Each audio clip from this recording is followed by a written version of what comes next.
What is up, guys? Welcome to the Verse Crypto channel, the most savage and degenerate crypto channel out there. My name's Khaos Kris, and I'll be your host today. Before we hop this video, smash that like button, hit the subscribe button, and turn on bell notifications so that we keep you guys up to date with the latest, greatest news and information within the space. With that being said, let's get right into this live stream.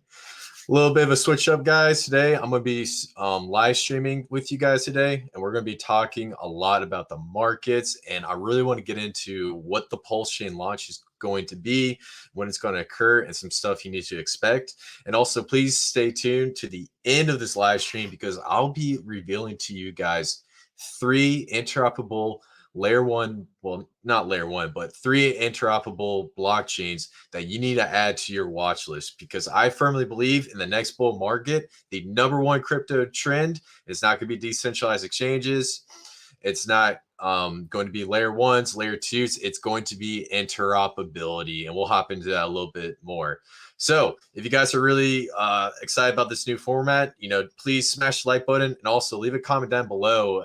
And any questions you have about this live stream, I'll be sure to answer right away. So kind of starting off today, I want to talk a little bit about Pulsechain. And Pulsechain is something that has been pretty big in the past. And we're starting to see the bear market at the bottom, and kind of going from going into the future, we'll start to see the price go up and down. As of at the time of this recording, Bitcoin's sitting at about $30,299. And so going on into the future, we'll start to see these massive market fluctuations. Now, in my opinion, we probably hit a bottom, but there's still a good chance that we'll see a black swan event coming into the future. And that's something I really want to get into, about that black swan event that could occur, and the likelihood it will occur, especially since we're seeing another election cycle coming right around the corner. So I just want to hop in real quick and just do a little bit of market update, and just take a look at what's going on in the market before we get into the meat and cheese of this live stream. I'm absolutely excited to be back, guys. So starting off, I'm going to share my screen. I'm a little new to this, guys, so please stick with me. So we're going to share this. I'm going to move this over here, and then we're going to move this right here. Now, just starting off, looking at trading view. Right now, we're sitting at about $30,309 per Bitcoin. And, the top was a little bit while ago, about 68,972. Overall, we're seeing about a 66% drop. That's just me doing rough numbers in my head. Now, the bottom was somewhere between, it was about 15K-ish right here. And we're starting to see this uptrend and this climb going up. Now, there's a good chance that this might be a bull market fake out. And if we kind of go down here, and I'm slowly learning how to do market trends and whatnot, but I did take a lot of mathematics when I was in college. So it's not too hard to line up. So when we come right here and I put this trend line at the bottom, just a little bit of let's get this out of the way. Cool. So just a little bit of a basis of why traders use this. So you put this bottom trend right here at the bottom. So you see a little bit of bottom right here and a bottom right here, and then you see explosion. Typically, this is an upward trend. So as it goes up, you're going to see a positive price momentum. If the price of Bitcoin were to go below this line, then there's a good chance that it might go down. This is what day traders typically use to forecast the price. Keep in mind, the market's based off of emotions. Emotions are very hard to forecast with some people, so I would take it with a grain of salt. There's a good chance that something could happen and this thing could actually absolutely plunge. But what we're seeing right now is we're seeing a nice positive price pressure on Bitcoin, and it's continuing to go up from here. Now, sitting at predictions going on in the future, there's a good chance that this sucker might get up to $35,000. We're seeing a lot of positive market developments. We haven't really seen much reaction to the current news going on in U.S. politics and world politics, and I'm not going to get into that much right now. But as of right now, the price of Bitcoin is going to go up, and I would definitely be looking to see a retracement back down to the $25,000 level. And as I've said before, it's going to be pretty stagnant going up until the bull market. And this is something we've seen in the past. Let's see if I can scroll that down. So as the market goes up, we're basically kind of sitting right here in this range where we got a little bit of a leg up coming up right now. Now, there's a good chance that if we scroll in right here, let's see if I can make this a little bit. Ooh. Yeah. So there. I wonder if I could just bring this down. I guess I gotta go up.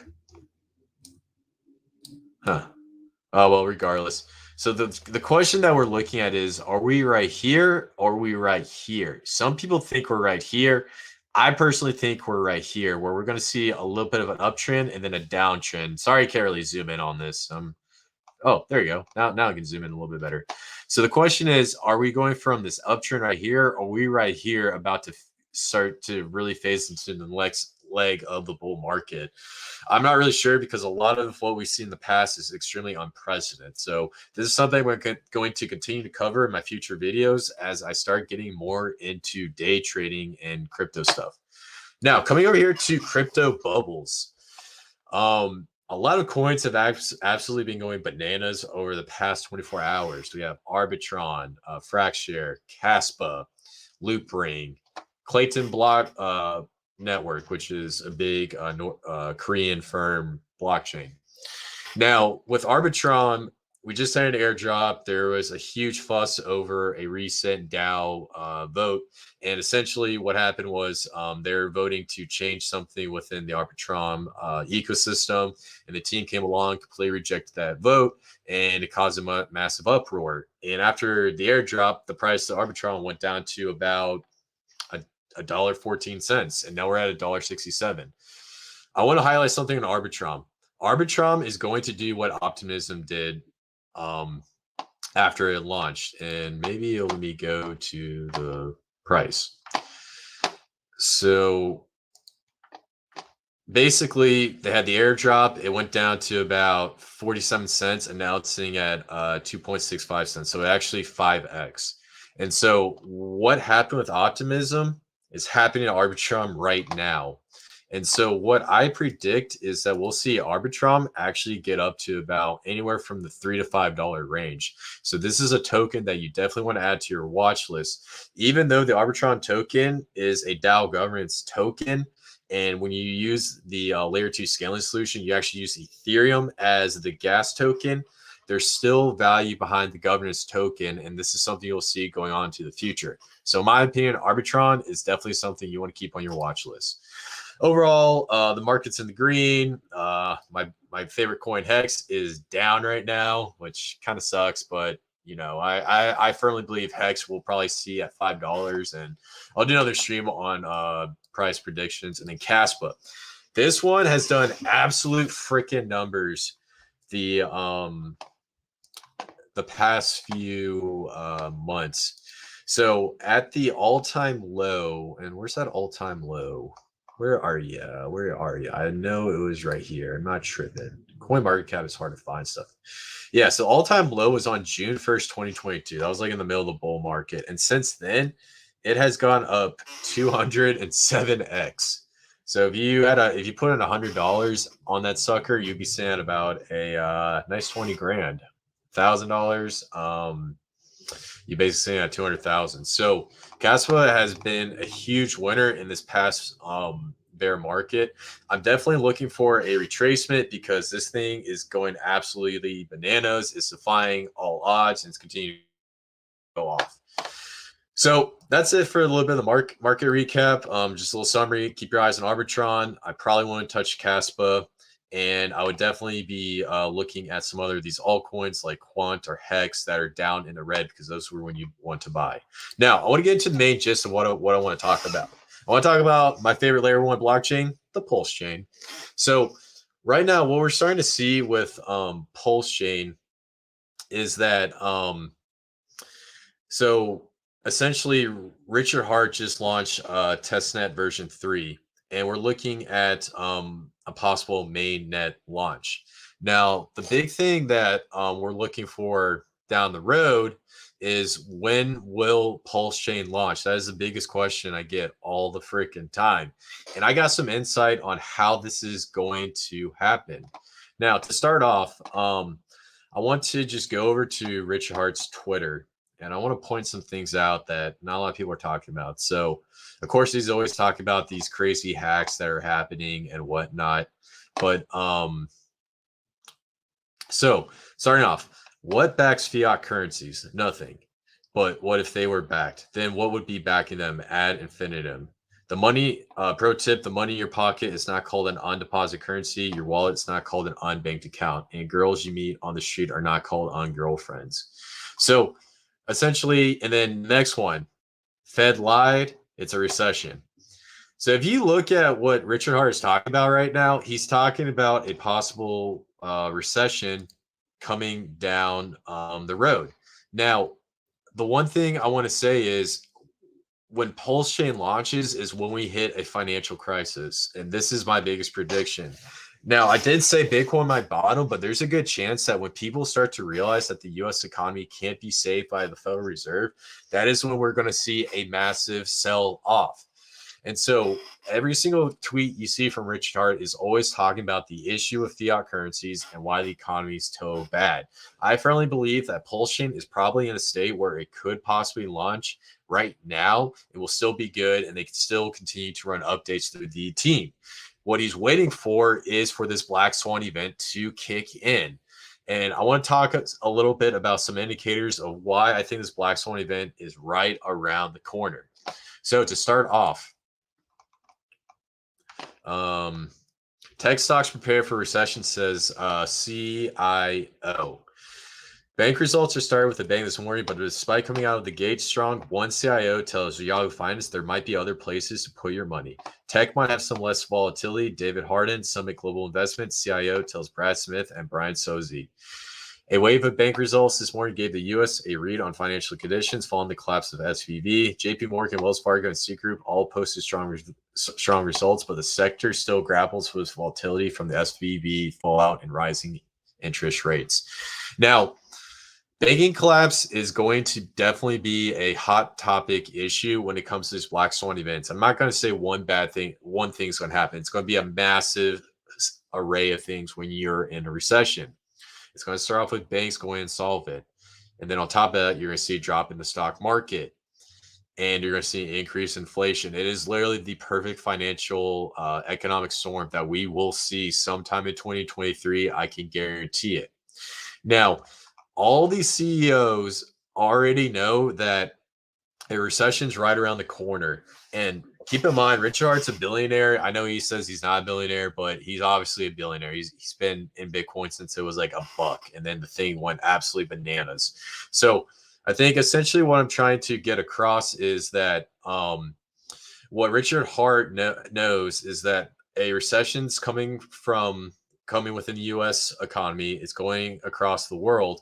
And all these billionaires and millionaires know about it, but they're not putting out to the public yet because they are going to start selling off some of their stock, and they don't want the economy to crash, so they can extract as many resources as possible while the dollar is still strong. Now, one thing I also want to point to is that while we're waiting for this recession to kick in, U.S. jobs data, and this is from CNBC. I'm not a big fan of mainstream media, but they also are one of the sources of information that most of the novices and peons and everyone else in the U.S. and the world goes to. The biggest thing they're pointing out is U.S. jobs data is strong enough to warrant another Fed rate hike, analyst says. And then it's just like a headline, and they expect you not to go and read and whatnot. So essentially, the reason why I pull this up is mainstream media is talking about how there's a good chance that because of the U.S. jobs data being so strong, the Fed is going to do another Fed rate hike. And as the interest rates continue to increase, the stock market's going to get hit. And as the stock market continues to get hit, this is when we're going to start to see commodities and cryptocurrency get absolutely impacted. So to sum up what I'm talking about with the possible Fed rate increase hike, how tech stocks are prepared for recession. Tech companies are starting to cut back. And what Richard Heart has been talking about on his Twitter and everything is that he is waiting for the perfect storm to hit, the biggest financial crisis ever. We are going to see the stock market crash. We are going to see banks go insolvent. We are going to see less and less people be able to afford electricity to their house and be able to afford food on top of that. So my big thing that I'm trying to get across is Pulsechain could probably launch right now. 100% speculation. I don't have the inside scoop. But what Richard wants to wait for is this black swan event to happen because the rest of the billionaires and millionaires already know about it. And that is my big take. And that is when I think Pulsechain will launch. As to a timeline on whether or not when that's going to happen, I'm not really sure, but I firmly believe from some of my friends that actually work at financial companies, they think something big is going to hit this month. So I would definitely keep your eye out on what's going on with the Federal Reserve, especially if they increase interest rates, because that might be the match in a room full of gasoline to just spark off that huge fire and start the economic downturn. So those are some big things I wanted to cover before I move into the next section.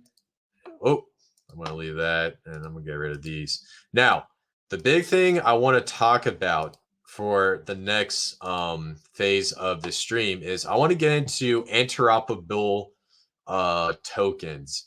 And if you can tell by the title, I'm going to talk about 3 blockchains that are going to be getting into interoperability. And in my opinion, in the next bull market, everyone's saying that layer 2s are going to be the next big thing that everybody's going to be hyped up about. I don't believe that for 1 second, because typically when the masses all say the same exact thing, the opposite happens. And so in my opinion, I think that we have all the infrastructure we need for blockchains, but the one thing we're missing is that internet to blockchains, the stuff that Polkadot's trying to create, the stuff that Cosmos is trying to create. And so what I see happening is we're going to start to see more of this interoperability nature start to get out into mainstream crypto news, and we're going to see a huge ecosystem of coins go absolutely crazy. So traditionally, when it comes to interoperability, you had Cosmos and then you have Polkadot. Cosmos has the IBC, Polkadot has the relay chain. Now, what they developed is a really cool way so that you can essentially swap one token from one blockchain to another. And then in addition, we've seen decentralized applications that are in blockchains like Chainlink, multi-chain, Kyberswap implement DApp technology to execute the same function. But in my opinion, in order for us to fix the communication issue between blockchains, we need some sort of LayerZero protocol that doesn't use bridges, uses router technology, which I'll get into a little bit later, and also has the backing of some big corporations, VC money, even though I hate VC funds and whatnot. So to start off, the first company I want to talk about is Casper. Now, Casper is a project that we covered on the Verse Crypto channel before. And essentially what Casper Labs is doing is they're developing a blockchain that not only is scalable, fast, but they also can communicate with other blockchains and create a way to push projects to launch onto their blockchain. And over here on Casper.network, they have something called an extending access tab that talks about what I want to get into. So Casper is adopting Ethereum cross-chain bridge, extending access to Polygon, Binance Smart Chain. The Casper network has announced they will be integrating Ethereum's network's cross-chain token bridge to allow compatibility with Ethereum virtual machine projects, as well as non-EVM compatible networks. Now, so far, most blockchains use the Ethereum virtual machine. So essentially what the Ethereum virtual machine is something that was developed by obviously Ethereum and Vitalik, but it's essentially a way for smart contracts to be approved and allows you to build projects on top of these smart contracts. Now, the issue is Cosmos ecosystem isn't EVM compatible, and a lot of new projects that are being launched with like, hypergraph technology aren't EVM compatible. So what Casper Labs is doing is not only are they setting up a unique approach to a cross-chain bridge, they're actually making it so that their blockchain can not only interact with EVM projects, but can also interact with non-EVM compatible networks. And this is something that's extremely rare. And this is why I think Casper could possibly have a first mover advantage when it comes to this interoperable ecosystem. Now, that's the first thing I want to point out. I'm not going to go through all this because you guys will get bored. The second thing I want to point out are partnerships. It's one thing to have a really great utility, but it's another thing to have partnerships. Partnerships are just as important as utility. We have seen projects with not the best utility have awesome partnerships and get massive market evaluations. So over here, I got this article, and this was from last month, but I wanted to pull this up. Google Cloud establishes partnership with Casper Labs. Google is betting that Casper is going to be a winner in the next bull market, and they're going to use Casper Labs to build Google Cloud infrastructure because they believe Casper Labs is scalable, it can handle transactions, and they're going to do this weird experimental process by trying to bring big tech onto the blockchain. And so Casper Labs has been quietly positioning itself to work along Google. And this is something that has not been blowing up recently, but it's something that you want to keep your eye out. And essentially, the idea is if Casper Labs and Google Cloud are doing partnerships, this is something you should be looking at, because the minute Google starts launching more of their dApps and their projects onto Casper Labs, the market evaluation of Casper Network could go absolutely bananas. And so let's run through some numbers instead of me just sitting here talking. So I got Casper Labs pulled up here on CoinGecko. And so the tool supply is 11 billion, and then 10 billion tokens are out in circulation, which is really good. Most of the time when you have a new project like this launch out, 50% are in circulation, so it can get kind of sketchy. So the market cap is $500 million. So that's considered a mid cap. Mid cap is right around, for me, it's about 50 million to about $1 billion. Some people say it's large cap. It's all about preference. So let's go ahead and just do a little thought experiment and say, okay, so if Casper Labs is $500 million, what is Google's market evaluation? So we'll say as of right now, Alphabet in of itself is $863.2 billion. So what I'm doing is I'm doing this comparative analysis. So stick with me, and if you're feeling lost. So we have $863.2 billion, and then we have $500 million. Now, let's say Google wants to just go all in and say, okay, we're going to put all of our infrastructure on the blockchain, but we're going to do it on top of Casper, the Casper blockchain, since it's able to communicate and we can also interact with all of our clients. Now, essentially what would happen is, man, I wish I had a calculator on this computer. You would basically take that 500 million. So we'll just do 800, we'll do 863 billion divided by 500 million. 1,776. So 1,776. So let's say you were to buy Casper right now, and you were to just put $500 into Casper, and this announcement about Google were to happen. You just take $500 times 1776. Pretty nice number. And you would basically get $888,000 off of a $500 investment. Now, don't get me wrong. I don't think that's realistic. I'm not saying Google's going to put everything on there, but the most probable likelihood is that Casper will get some of Google's infrastructure, and then other blockchains will get other parts of Google's infrastructure, so they can appeal to a wider range. So like 10% of the Google infrastructure on the Casper blockchain network would mean they can capture $80 billion, which means that if you do a $500 investment and that were to happen, you would basically essentially just delete 1 0, and your investment would be $88,800 off of $500. So these are all hypotheticals. Now, the big thing I'm trying to get across is Casper Network is at $500 million and it has yet to absolutely explode. So you definitely want to sit back and just take a look at Casper Network and just see how it's going to go into the future. But in my opinion, Casper has a very good chance of hitting a market cap of anywhere between $5 and $10 billion with these partnerships and what they're trying to bring to the table when it comes to the next crypto bull market. Now, your second interoperable layer 1 blockchain is LayerZero. And if you guys are into airdrops, there's a lot of videos talking about LayerZero. And I absolutely love this project. I actually been using the technology recently.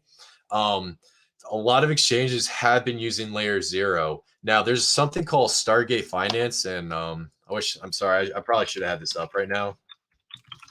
So Stargate Finance, right here. There we go. So Stargate Finance actually uses the LayerZero technology, and it's a DAO for LayerZero. And there's a huge speculation that LayerZero is going to have a token that will launch on its blockchain pretty soon. So it's going to be like the Arbitron airdrop. Essentially, as long as you're using the network, you buy into Stargate, which I'll do a video on how to get into the pre-sale later. You will actually be eligible for an airdrop. Now, what LayerZero is doing, just getting back to the meat and the cheese of this project, and we'll get into Stargate Finance a little bit later. Essentially, what they're doing is they're trying to communicate blockchains together, and they do not like bridges. Bridges always get hacked, and that's the only hacks that you hear about when it comes to cryptocurrency. Solana had a hack. I believe Volas had a hack. A whole plethora. So bridges are the main target. And so what LayerZero is saying is, all right, instead of doing just a straight bridge, why don't we do something called router technology? And router technology is something that multi-chain has used in the past, where you can execute a transaction on one blockchain, and then it'll send a smart contract over to the next blockchain, and then it'll automatically send those cryptos that you're swapping for onto your wallet onto a new blockchain. So essentially, it goes from one liquidity pool on one blockchain to another liquidity pool on another blockchain. So you're not actually bridging. The tokens exist on the other blockchain, and it basically makes it much more safe and secure as long as that smart contract doesn't have any sort of hacks. And I'll get into that a little bit later. But essentially, what I'm trying to get across is LayerZero is proposing a new type of technology that could potentially make this blockchain absolutely explode going on to the future. So kind of just taking a look at Stargate Finance, this is the best way to take a brief look at the overall functionality. So you can actually come over here to Stargate and be like, okay, I want to go from Ethereum to Arbitron. And so you can do USDC to Arbitrum. It'll tell you do Ethereum, a whole plethora of tokens. And so this entire utility already exists, and the infrastructure for LayerZero has already been established. Now, since Stargate is the DAO token, you can actually come over here to stake, buy the token, stake your tokens up, and you get VESTG, which gives you voting rights on through the DAO to talk about the direction of LayerZero and Stargate and whatnot. So what I've been doing with LayerZero is I've really wanted to get into the airdrop. So anytime I get onto a new blockchain, I come over here to transfer, and I just keep transferring assets over to Optimism, Phantom, or Binance Smart Chain. It's going to take a recording. It's going to use that as a way to get into the airdrop if you guys want to get into this protocol a lot sooner. So just kind of coming down, just a little brief overview of LayerZero, since I've been talking so much about Stargate.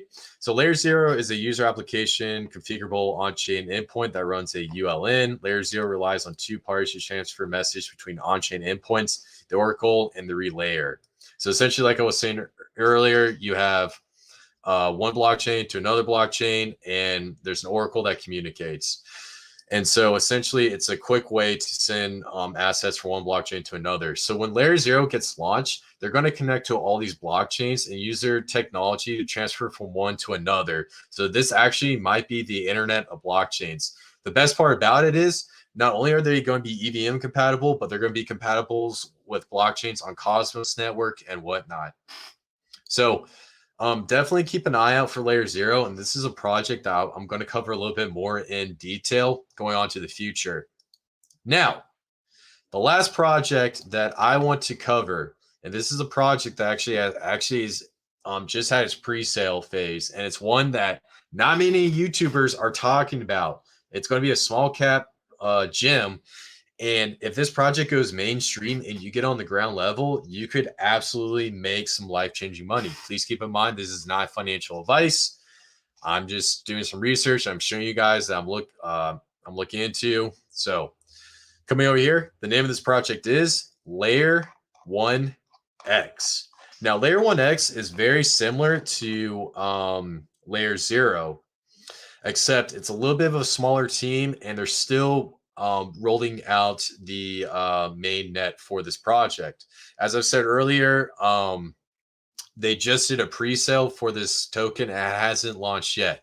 But just to break it down, you can come over here to L1X Foundation, and Layer 1 is a decentralized blockchain providing interoperability, scalability, speed, and security. And that's probably the case for every single blockchain that you'll see. They always claim they solve the trilemma dilemma that Vitalik always highlights.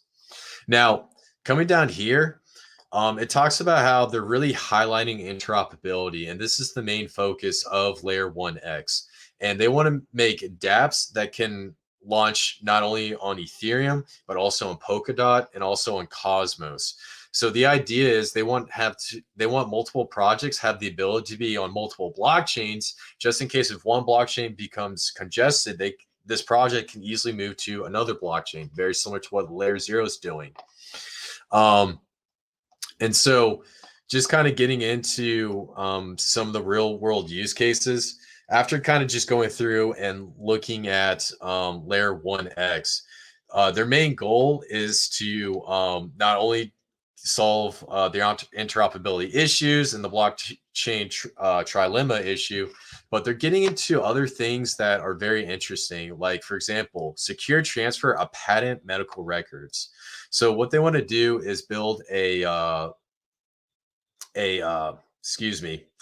want to build a storage base for your health and medical records that you can access with a blockchain ID. On top of that, they also want to build a decentralized digital identity management. So when you look at these two aspects of what Layer 1X is trying to get into, they're trying to bring real world assets to the blockchain. And this gives me a feeling of how they're actually going for, stuff that you interact on a daily basis. It's one thing to create a cryptocurrency and just pump it up to the moon, but it's another thing when you actually build something that everyone can use. And so once they launch their blockchain, they're going to be mainly focusing on trying to find these real world assets. And the digital identity management system is something that I'm very interested in, but I'm also extremely scared of, because I think going on to the future, this is going to create a very surveillance system type future, but also it's something that you can't ignore, because blockchain technology is going to be the future of everything. And this is something that every blockchain is going for. So it's pretty cool that Layer 1X is getting into this. Now, one of the big things I love about Layer 1X is they've actually have some really cool partnerships. And one of them is with a blockchain called, not a blockchain, excuse me, a protocol Dex Finance. So the first partnership is with Dex Finance, and Dex Finance is simply an auto investment protocol. So if you want to get into farming, they basically take a smart contract and they create a smart contract where you can just invest your funds and take a payout and earn yield while also building your position in yield farms. I absolutely love this protocol. I made so much money with it. Definitely check it out. Not financial advice. So they have a partnership with Dex Finance, and then the other one is EMP Money. Now, EMP.money, it's another protocol that actually survived the last bull market. And essentially what it is, it's a tomb fork, but the idea is they create something called EMP ETH, and they peg that to the price of ETH. And that way you can buy this token and still have the same spending power of Ethereum, instead of having to bridge your assets through a bridge that could possibly cause your bridge tokens to collapse. So it's absolutely a really great protocol. Now, what EMP Money is doing and what Dex Finance is doing is they're actually teaming up together to build a decentralized exchange for Layer 1X. And also on top of that, they're both going to be launching the protocols onto Layer 1X. So there's going to be a little bit of a first mover advantage if you're really involved with Dex Finance and EMP Money. So in my opinion, Layer 1X has the potential to do absolute numbers, because not only are they going for real world assets, it's grassroots, they're going with protocols that have been extremely well established in the past, and it's something that I'm actually really, really bullish on. Now, as for getting involved in Layer 1X and these pre-sales, I'm not a big fan of pre-sales. So one thing I really emphasize is that if you ever get into a pre-sale, please tread carefully and please keep in mind anything could happen. But also, there's nothing wrong with waiting for the protocol to launch and just wait for the price to dip and then buy it up off of that dip.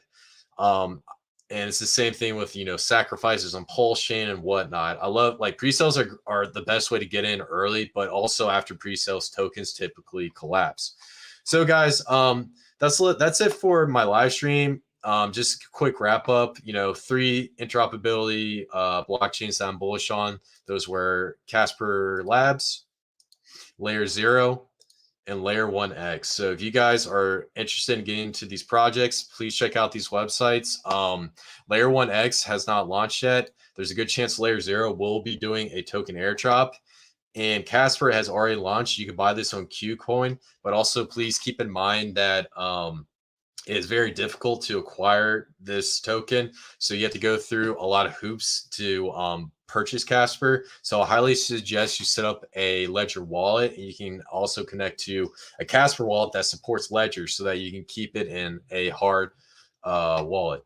So just kind of coming back over here. Let's stop the screen share. Now let's look at some comments, I believe. PortalX does that for Pulse. PortalX does that for Pulse. Okay, well, that's a little bit. All right, well, shout out to PortalX. I have no idea who that is. So, guys, I want to thank you for viewing my first stream.